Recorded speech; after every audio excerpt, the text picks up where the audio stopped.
Hello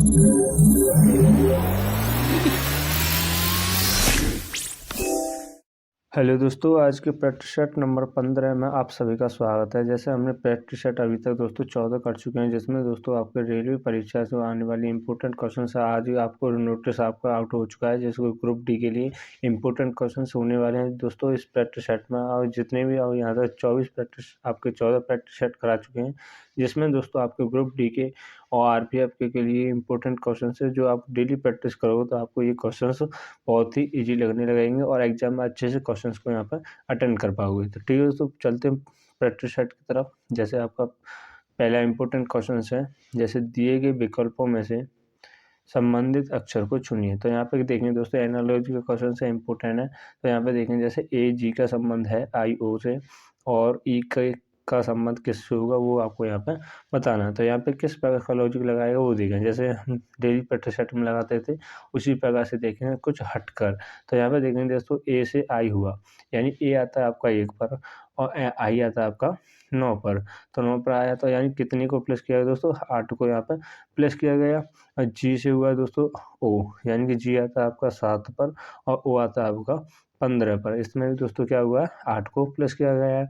उसी प्रकार से यहाँ पर भी देखेंगे ई का और के का निकालेंगे। तो यहाँ पे निकालेंगे किस प्रकार से, जैसे ई आता है आपका 5 पर और 5 में दोस्तों 8 को प्लस करेंगे तो आपका कितना हो जाएगा, 13 हो जाएगा। और 13 पे दोस्तों आता है आपका एम। तो इसी प्रकार से ऑप्शन में देखेंगे बी ऑप्शन आपका राइट आंसर हो जाएगा, यानी हमने एक ही निकाला और आंसर आपका निकल आया है। इसी प्रकार से आपकी अगर प्रैक्टिस होती है तो आप अच्छे से कम समय में ज़्यादा क्वेश्चंस को अच्छे से अटेंड कर पाओगे। यहाँ पे देखेंगे क्या आता है आपका 11 पर और 11 में दोस्तों 8 को प्लस करेंगे तो आपका 19 और 19 पर दोस्तों क्या आता है आपका ऐसा आता है। इसी प्रकार से बी ऑप्शन आपका राइट आंसर हो जाएगा। आशा करता हूँ दोस्तों आपको पहला क्वेश्चन से इंपॉर्टेंट क्वेश्चन आपको समझ में आया होगा। नेक्स्ट क्वेश्चन तरफ पढ़ेंगे। जैसे नेक्स्ट क्वेश्चन है, पी क्यू आर और एस 4 मित्र हैं। पी क्यू से छोटा है किंतु आर से बड़ा है, जो कि एस से छोटा है। सबसे छोटा कौन है वो आपको बताना है। तो ऐसे क्वेश्चन को किस प्रकार करते हैं वो देखेंगे। या तो आप यहाँ पे क्वेश्चंस में ही पढ़ कर यहाँ पे अच्छे से सॉल्व कर सकते हो, या क्या कर सकते हो एक कंडीशन यहाँ पे इस प्रकार से आप कर सकते हो। यानी कि आपका जैसे यहाँ पे देखेंगे फिर जैसे उसने बोला पी है जो कि क्यू से छोटा है किंतु आर से बड़ा है, यानी कि पी आपका ये है, आर है आपका इधर आएगा। ठीक है दोस्तों, आर से बड़ा हो गया पी और क्यू से हो गया दोस्तों छोटा क्यू, यानी कि क्यू से छोटा हो गया पी और आर से हो गया बड़ा। तो यहाँ पे पूछा और जो कि एस से छोटा है, जो कि पी है दोस्तों वो किस से छोटा है, एस से छोटा है, यानी कि एस आपका इस साइड में आ जाएगा, यानी कि इस साइड में आ जाएगा। तो क्यू आपका कहाँ पे हो जाएगा, सबसे बड़ा हो जाएगा क्यू आपका। ठीक है दोस्तों, जो हमने बोला वो ही हमने यहाँ पे लिख दिया। अब पूछा है उसने कि सबसे छोटा कौन है। तो सबसे छोटा दोस्तों क्या है दोस्तों, आर है। तो आर आपका राइट आंसर हो जाएगा, यानी सी ऑप्शन साथ जाएंगे जो कि आपका राइट आंसर होगा। नेक्स्ट क्वेश्चन को देखेंगे यहाँ पे। जैसे नेक्स्ट क्वेश्चन है कि एक निश्चित कूट भाषा में आर का कोड है परसेंटेज, ई का कोड है हैशटैग, डी का कोड है @ और ए का कोड है त्रिभुज। तो DARE को उस कूट भाषा में कैसे लिखेंगे वो आपको बताना है। तो यहाँ पे आप कुछ नहीं करना, सिंपल क्वेश्चन है, एक इसी इजी वे से देखेंगे। तो यहाँ पे किस प्रकार से वो देखें। जैसे दोस्तों डी को क्या लिखा है यहाँ पे @ तो यानी सबसे पहले दोस्तों क्या आना चाहिए, @ आना चाहिए। ए के कोड को लिखा है दोस्तों त्रिभुज। तो यहाँ पे हमने क्या बनाया, त्रिभुज बनाया। और आर के कोड को लिखा है परसेंटेज, आर के कोड को हमने परसेंटेज लिखा। अब ई का बचा, ई के कोड को लिखा है दोस्तों हैशटैग।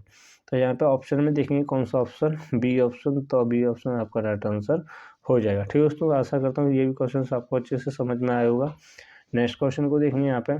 जैसे नेक्स्ट क्वेश्चन है, पेड़ों की पंक्ति में एक पेड़ दोनों छोर से 7वां है, पंक्ति में कितने पेड़ हैं वो आपको बताना है। तो यहाँ पे किस प्रकार से बताएंगे, जैसे हमारे पीछे प्रैक्टिस सेट में कंटिन्यू करते आ रहे हैं ऐसे क्वेश्चंस को, जो कि एग्जाम में आपको 2 से 3 क्वेश्चंस आपको जरूर देखने को मिलेंगे। तो यानी कि दोस्तों यहाँ से पूछा है इस छोर से भी और इस छोर से भी, तो इस पेड़ का स्थान कितना है, 7 है। तो दोस्तों 7 और 7 आपका कितना हो जाएगा, यहाँ पे 14 हो जाएगा। दोनों तरफ से जोड़ेंगे 14 और 14 में क्या दोस्तों एक पेड़, दोनों छोर से एक पेड़ है तो इसमें क्या करेंगे दोस्तों एक को माइनस कर देंगे। तो आपका कितना बचा, यहाँ पे 13 बचा, यानी बी ऑप्शन आपका राइट आंसर हो जाएगा। ठीक है दोस्तों, नेक्स्ट क्वेश्चन की तरफ बढ़ेंगे। जैसे नेक्स्ट क्वेश्चन है, यदि रेलगाड़ी को बस को ट्रैक्टर और ट्रैक्टर को कार और कार को स्कूटर, स्कूटर को साइकिल और साइकिल को मोपेड कहते हैं। तो खेत को जोतने के लिए किसका उपयोग किया जाता है? आप दोस्तों इम्पोर्टेंट क्वेश्चन है, आपको केवल नॉर्मली क्वेश्चंस को देखेंगे तो बहुत ही इजी वे में, यानी कि ट्रैक्टर को उसने क्या कहा है? कार कहा है। यानी ट्रैक्टर से हम क्या जोतते हैं दोस्तों? खेत को जोतते हैं। तो हमको क्या बताना है? खेत को किसके द्वारा जोता जाता है तो वो बताना है। तो आपको किसके द्वारा होगा यहाँ पे? कार के द्वारा, यानी कि कार को हम क्या कहते थे यहाँ पे? ट्रैक्टर कहते थे। डी ऑप्शन साथ जाएंगे जो कि आपका राइट आंसर हो जाएगा। नेक्स्ट क्वेश्चन को देखेंगे, इनमें से कौन सा आरेख गाय, पशु, बकरी के बीच सही संबंध को स्थापित करता है? तो यहाँ पे देखेंगे किस प्रकार से बनाएंगे। तो जैसे हमने सबसे पहले आपको बैन आरेख भी बनाना बताया था, किस प्रकार से आप बनाते हैं वो देखें। जैसे यहाँ पे पूछा दोस्तों, क्या पूछा? गाय, पशु और बकरी। तो दोस्तों गाय का हमने बैन इस प्रकार से बनाया और बकरी का कोई संबंध नहीं होता गाय से, तो इस प्रकार से इसका भी क्या हो जाएगा? अलग हो जाएगा। अब बनाएंगे पशु, यानी कि ये गाय और बकरी दोनों किस्म के अंदर आते हैं दोस्तों, पशु के अंदर आते हैं। तो इस प्रकार का बैन आरेख हो जाएगा, यानी ए ऑप्शन साथ जाएंगे जो कि आपका राइट आंसर होगा। नेक्स्ट क्वेश्चन को देखेंगे। जैसे नेक्स्ट क्वेश्चन है आपका, इनमें से क्या है दोस्तों? इनमें से कौन सा आरेख लड़कों, विद्यार्थी और तथा धावकों में सही संबंध को दर्शाता है? तो जैसे भी हमने पीछे बताया किस प्रकार से बैन आरेख बनाते हैं, इसमें भी आपको उसी प्रकार से बनाना है। तो यहाँ पे देखेंगे दोस्तों कि क्या होना चाहिए? लड़कों, विद्यार्थी और आपके धावकों। तो यानी कि यहाँ पे देखेंगे दोस्तों, लड़के जो होते हैं कुछ विद्यार्थी भी होते हैं और कुछ दोस्तों क्या होते हैं? धावक भी होते हैं। तो यानी किसका बैन आरेख बनेगा? हमने सबसे पहले बनाया लड़कों का। और विद्यार्थी का बैन आरेख बनाने से पहले क्या देखेंगे यहाँ पे? लड़कों से कोई भी संबंध है या नहीं। तो यानी लड़कों से कुछ संबंध होता है, यानी कुछ लड़के विद्यार्थी भी होते हैं, कुछ लड़के आपके धावक भी होते हैं। इस प्रकार से इसका भी क्या बन जाएगा? कुछ वाला बैन आरेख बन जाएगा, यानी ए ऑप्शन साथ जाएंगे जो कि आपका राइट आंसर होगा। नेक्स्ट क्वेश्चन को देखेंगे। जैसे नेक्स्ट क्वेश्चन है आपका, ऐसे कितने शिक्षित व्यक्ति हैं जो कि कार्यरत हैं? आपको बताना क्या दोस्तों? तीनों, यानी कि आपको क्या होना चाहिए? शिक्षित भी होना चाहिए व्यक्ति और आपके कार्यरत भी होना चाहिए, यानी एजुकेटेड भी होना चाहिए, एम्प्लॉयड भी होना चाहिए और आपका रूरल भी होना चाहिए। तो वो आपको बताना है। तो यानी ये आपका त्रिभुज दर्शाता है, केवल क्या दर्शाता है? एजुकेटर को। और आपका ये वाला सर्कल जो दर्शाता है वो दर्शाता है एम्प्लॉय को। और ये वाला सेकंड सर्कल दर्शाता है आपका रूलर को। तो यहाँ पर आपको बताना है क्या दोस्तों? कि शिक्षित व्यक्ति और कार्यरत हों, तीनों हों। यानी कि हमको ये नहीं लेना केवल एम्प्लॉय भी नहीं लेना है, और ना ही हमको रूलर भी लेना है, और ना ही हमको एजुकेटर और रूलर भी लेना है। ठीक है, तो यही बैठ जाएगा।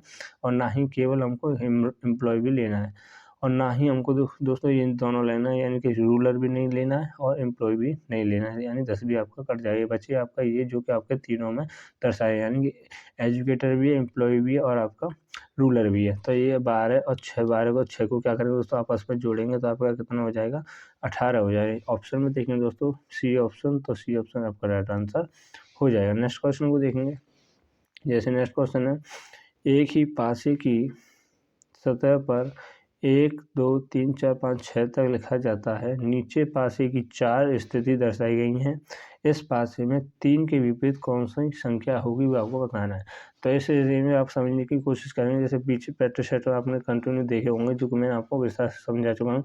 तो इस प्रैक्टिस सेट में करेंगे थोड़ी स्पीड के साथ, जो कि आपके समय अब आपका जो नज़दीक है, आपका एग्जाम का नोटिफिकेशन आ गया, यानी कि आपका आरपीएफ का भी आपका एग्जाम कुछ दिनों में होने वाला है, जो कि आपके लिए तैयारी करना बहुत ही ज़रूरी है। तो यहाँ पे देखें 3 का विपरीत क्या है वो आपको बताना है। तो यहाँ पे देखें दोस्तों, इसमें 1 2 और 3 आपका कॉमन है, 2 और 3 इसमें कॉमन है। तो ये भी इसमें बाली विरक्त को नहीं देखेंगे। और क्या देखेंगे दोस्तों? इसमें देखेंगे आपका, यानी कि 2 और दूसरे और तीसरे को भी देख सकते हैं। इसमें दोस्तों 3 कॉमन दोनों में आपका कॉमन है, यानी कि 3 और 3 हमने ये कॉमन देगा। अब देखेंगे क्लॉकवाइज चलेंगे। क्या चलेंगे दोस्तों? क्लॉकवाइज चलेंगे, घड़ी की दिशा में। पहले पासे में 1 के 3 के बाद 1, फिर 2 और दूसरे पास में 3 के बाद 4 और उसका 5, यानी कि ये एक दूसरे क्या हो गए? विपरीत हो गए। तो दोस्तों हमसे पूछा किसका है? 3 का पूछा है। तो यानी पासे पर दोस्तों 6 तक संख्याएं हैं। तो हमारी 1 भी होगी, 2 भी होगी, 3 भी होगी, 4 भी होगी, 5 भी होगी, यानी केवल क्या रहेगा? 6 रह गया। तो यानी वही 6 क्या हो जाएगा दोस्तों? 3 का विपरीत हो जाएगा, यानी सी ऑप्शन साथ जाएंगे जो कि आपका राइट आंसर होगा। नेक्स्ट क्वेश्चन की तरफ चलेंगे। नेक्स्ट क्वेश्चन है आपका, एक पासे की 3 स्थितियों को दर्शाया गया है। इस पासे में 3 के विपरीत कौन सी संख्या आएगी वो आपको बताना है। यानी कि मैंने आपको पीछे कंटिन्यू बता चुका था। इसमें क्या करेंगे, रफ्तार से चलेंगे। यानी कि इसमें क्या देखेंगे, केवल कॉमन देखा हमने 3 और 3, इसमें कॉमन देखा 3 और 3। इसमें के बाद क्लॉकवाइज चलेंगे, यानी 5 पहले में, फिर उसके बाद 1 और दूसरे पासे में चलेंगे क्लॉकवाइज तो 2 और आपका 4। तो इसमें भी दोस्तों क्या है, क्या शेष बचा आपका 6 शेष बचा, तो वही आपका राइट आंसर हो जाएगा। यानी बी ऑप्शन साथ जाएंगे, जो कि आपका राइट आंसर होगा। नेक्स्ट क्वेश्चन को देखेंगे। जैसे नेक्स्ट क्वेश्चन है, यदि राम का घर कृष्ण के घर से दक्षिण में है तथा गोविंदा का घर कृष्ण के घर से पूर्व में है, गोविंदा के घर से राम का घर किस दिशा में होगा वो आपको बताना है। किस प्रकार से वो देखें। जैसे सबसे पहले दोस्तों आपको ये पता होना चाहिए, ये आपको दिशाओं पता होना चाहिए, यानी किस किस दिशा में होते हैं। यानी ऊपर होता उत्तर, ये होता पूर्व, ये होता पश्चिम और ये होता दोस्तों दक्षिण। तो इस प्रकार से यानी कि हम मान के चलते हैं कृष्ण का घर है यहाँ पर, कृष्ण के घर से दक्षिण में है राम का घर, तो राम का घर तो आपका ये हो गया दोस्तों, राम का दक्षिण में।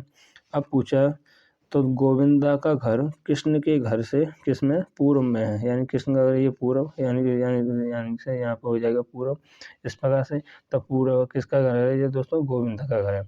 अब पूछा उसने कि गोविंदा के घर से राम का घर किस दिशा में, तो यानी इस वाली दिशा को क्या करेंगे, क्या कहेंगे, मान के चलो यहाँ पे इस प्रकार से, यानी कि आपका ये यहाँ पे आ गया और यहाँ पे है, तो यानी इस प्रकार की आपकी इस प्रकार की दिशा आपकी क्या हो जाएगी, यहाँ पर इस प्रकार की दिशा हो जाएगी आपकी पूर्व और दक्षिण, यानी दक्षिण पश्चिम ऐसे भी पूछ सकते हो, दक्षिण पश्चिम आपके हो जाएगी। यानी कि इस प्रकार की दिशा आपकी यहाँ से और यहाँ तक देखेंगे यहाँ पर, तो इस प्रकार से हो जाएगी। यानी कि डी ऑप्शन साथ जाएंगे दोस्तों, जो कि आपका राइट आंसर होगा। नेक्स्ट क्वेश्चन को देखेंगे। आशा करता हूँ क्वेश्चन आपको अच्छे से समझ में आ रहे होंगे। और कमेंट और वीडियो चैनल पर नए बने चैनल को सब्सक्राइब जरूर करें दोस्तों, जिससे कि हमारा एक मोटिवेट होता है, जो कि क्वेश्चन डेली के लिए आपके लिए लेके आते हैं, जो कि हमारे एक प्रैक्टिस को और भी यहाँ पर इम्प्रूवमेंट करता है। जो इसी के लिए इस चैनल को लाइक ज़रूर करें, ठीक है। तो क्वेश्चन की तरफ बढ़ेंगे। नेक्स्ट क्वेश्चन है आपका, यदि आज से 3 दिन बाद मंगलवार था तो बीते हुए कल से 4 दिन पहले कौन सा दिन होगा, तो वो आपको बताना है। किस प्रकार से वो देगा, तो यहाँ पे देखिए दोस्तों, आज उसने पूछा आज से 3 दिन बाद, तो यहाँ पे देखेंगे किस प्रकार से आपका जो आज है आपका 1 दिन हो गया। अब दोस्तों आपको बता दें, जैसे आपको दोस्तों यहाँ पे आज है आज, तो यहाँ पे क्या करेंगे दोस्तों 1 को प्लस करेंगे, और आपका परसों आ जाए तो उसमें क्या करेंगे दोस्तों 2 को, तो इसी प्रकार से करेंगे, ठीक है दोस्तों। तो आज का हो गया 1 और 3 दिन बाद, तो 3 को क्या करेंगे दोस्तों 3 को प्लस करेंगे। अब क्या है, बीते हुए कल से 4 दिन को और यहाँ पे प्लस कर लेंगे, तो आपका कितना हो जाएगा दोस्तों यहाँ पे 8 हो जाएगा। और 8 में दोस्तों क्या पूछा है, पहले कौन सा दिन था, यानी कि इसमें पूछा 8 दिन और इसमें 1 दिन दे रखा है, यानी मंगलवार दे रखा है, तो एक क्या करेंगे 1 माइनस करेंगे आपका 7, और 7वें दिन को देखेंगे 7वें दिन आपका क्या पड़ेगा। तो मंगलवार से पहले क्या हो जाएगा दोस्तों यहाँ पर, यानी 8वें दिन आपका मंगलवार पड़ेगा और 7वें दिन क्या हो जाएगा यहाँ पर सोमवार हो जाएगा, यानी कि मंडे। तो सी ऑप्शन आपका राइट आंसर हो जाएगा, ठीक है दोस्तों। आशा करता हूँ क्वेश्चन आपको अच्छे से समझ में आया होगा। नेक्स्ट क्वेश्चन की तरफ बढ़ेंगे। जैसे नेक्स्ट क्वेश्चन है, नीचे दी गई आकृति किस विकल्प में चिन्हित है वो आपको बताना है। तो ये आकृति आपको किस में दिखाई दे रही है, ये क्वेश्चन आपको 1 से 2 क्वेश्चन आपको जरूर पूछे जाते हैं। ना ही आकृति को आपको क्या है घुमाने की जरूरत है, यानी इसमें भी नहीं है, इसमें भी नहीं है, इसमें नहीं, सी ऑप्शन आपका राइट आंसर हो जाएगा। नेक्स्ट क्वेश्चन को देखेंगे। जैसे नेक्स्ट क्वेश्चन है, दिए गए कथन में सही निष्कर्ष का चयन कीजिए। तो यहाँ पे देखें, सबसे पहले आपको क्वेश्चन समझने की जरूरत है, यानी सभी फूल मोमबत्ती हैं। तो आपको ये बैनर बनाना है, सभी जो फूल हैं, यानी कि ये आपका फूल हो गए, वो क्या है दोस्तों, ये मोमबत्ती हैं। ये एम से प्रदर्शित करेंगे। पहला कथन बना लिया। सेकंड कहता है आपका कोई मोमबत्ती पैटर्न नहीं है, कोई मोमबत्ती आपका क्या है पैटर्न नहीं है, तो यहाँ पैटर्न आपका लेटर नहीं है, तो आपका क्या बन जाएगा एल से, यहाँ पे इस प्रकार से बना देंगे यहाँ पर। अब आपको क्या करना है क्वेश्चन को, अब निष्कर्ष क्या कहता है वो देखें। जैसे कोई फूल लेटर नहीं है, यानी कि कोई फूल है जो कि क्या है दोस्तों लेटर नहीं है, यानी कि निष्कर्ष आपका पहला सही कह रहा है।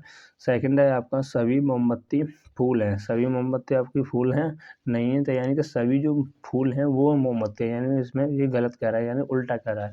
तो इस और निष्कर्ष केवल कौन सा आंसर करता है, एक आता है, यानी डी ऑप्शन के साथ जाएंगे, जो कि आपका राइट आंसर हो जाएगा। नेक्स्ट क्वेश्चन को देखेंगे। जैसे मैंने इस प्रैक्टिस सेट में आपको एक क्वेश्चन के आपको 2-2 क्वेश्चन दिए हुए हैं, जो कि आपकी प्रैक्टिस को और भी यहाँ पे इम्प्रूवमेंट करेगा। तो यहाँ पे देखेंगे इसमें भी आपको क्या बनाना है, वही वैन बनाने हैं जिस प्रकार से आप क्वेश्चंस को यहाँ पर सॉल्व कर पाओगे। तो यहाँ पे देखें सभी जो घास हैं, वृक्ष हैं, सभी जो घास हैं यहाँ से जी से वो क्या है दोस्तों, वृक्ष हैं। तो यहाँ पर आपने बना दिया सभी जो घास है वो वृक्ष हैं। सेकंड कहता है कोई वृक्ष झाड़ी नहीं है, यानी कोई भी वृक्ष है वो क्या है दोस्तों, झाड़ी नहीं है। तो इसने पूछा किस प्रकार से वो देखें, जैसे आपका निष्कर्ष कहता है कोई घास झाड़ी नहीं है, कोई भी जो घास है झाड़ी नहीं है, तो निष्कर्ष आपका सही कह रहा है। और यहाँ पे पूछा है कुछ झाड़ियाँ घास हैं, यानी कुछ जो झाड़ियाँ हैं वो घास है, यानी कि आपका गलत है, यानी कि ये ऑप्शन आपका गलत है, यानी कि कुछ भी नहीं है, यानी कोई एक भी है ही नहीं, तो इसमें कैसे बता दें। तो इसका ऑप्शन केवल अनुसरण एक करता है, यानी कि आपका बी ऑप्शन साथ जाएंगे, जो कि आपका राइट आंसर हो जाएगा। नेक्स्ट क्वेश्चन को देखेंगे। ये क्वेश्चन देखो दोस्तों, आज के लिए होमवर्क रहेगा, जो सिंपल क्वेश्चन है, श्रेणी का क्वेश्चन है। इस क्वेश्चन को आप कमेंट करके बताइए, सिंपल क्वेश्चन है, और स्क्रीन में आपको ट्रिक भी बता दूंगा। आपको क्या करना है, केवल आपस में मल्टीप्लाई करना है। जैसे यहाँ पे 7 का मल्टीप्लाई करेंगे तो आपको 49 हो जाएगा, और 49 को आपस में मल्टीप्लाई करेंगे तो 36 हो जाएगा, और 36 का आपस में मल्टीप्लाई करेंगे दोस्तों 18 हो जाएगा, 18 का मल्टीप्लाई करेंगे वो आप कमेंट कीजिए। ठीक है दोस्तों, आज की क्लास आशा करता हूँ आज का प्रैक्टिस आपको अच्छा लगा होगा। तो आज की क्लास को यहीं पर विराम देते हैं। जय हिंद, जय Bharat, thanks for watching video.